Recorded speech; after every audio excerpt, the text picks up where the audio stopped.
Ellerin biri aşağıdan, biri yukarıda. Rahat dur. Biri sıkılır, biri sapır. Sıkma. Böyle olmasa, böyle. Ha, iyi olur. Bak, tamam.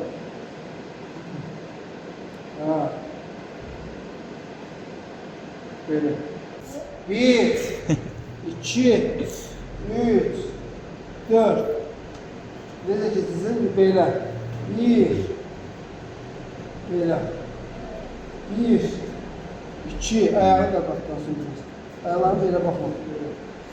Bizim gəlmişəm mən. 1, 2, 3, 3, yok, 3, prosto ya. 3, əvvəl, belə. Anladım, ha. 4, keçdi. İndi vurursan, 1 aşağıdan sağa vurdu, keçdi buraya. Əlin aldı, sonra. Yenə vurdu, keçdi buraya. İndi vurdu, keçdim belə. Vurdu, keçdim belə. Əllər nə oldu? Düşdü, itirdim. Yaxşı, tamam. Buradan vurdu, əyildim qabağa. Vurdu, əyildim qabağa. Çok uzaklığa eder. Sen uzaklısan, bunu zor çizdir. Tamam. Yok, sol. Evet, yok, bu. Çizsen bu kadar. Şimdi vurursa, çizsen böyle. Böyle. Adamı yukarıda. Ha. Rahat. Çok kullanmam lazım. Evet, başka verirsin. Bir. Tamam. Ayaklar burada. Ayaklar yerinde. Vurdum. Bir. Çeşitli. Vurdum.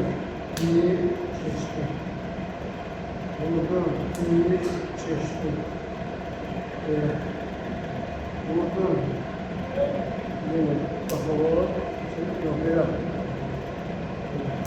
Ha, çeşitli. Vurdu. Ayetini aşağı. Ha. Torpaka var güzel bir şekilde. Ha. Ha, bak. Muhabbet. Şimdi sağla.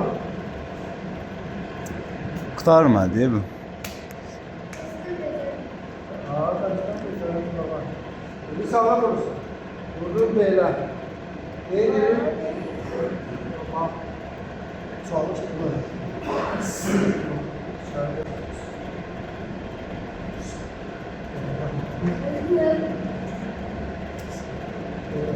Çek, böyle çek. Alın ne oldu? Tamam, böyle. Bu inşallah başka mesela. Bir yıldan sonra